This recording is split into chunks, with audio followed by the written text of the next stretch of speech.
ಅಮ್ಮ ಅಮ್ಮ ಚಂದ್ರಮ್ಮ. ಯಾರು ವಟುಗಳು?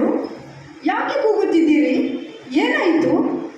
ನನ್ನ ಮಗ ಲೋಹಿತಾಶ್ವನಲ್ಲಿ ಅವ ಯಾಕೆ ಬರಲಿಲ್ಲ?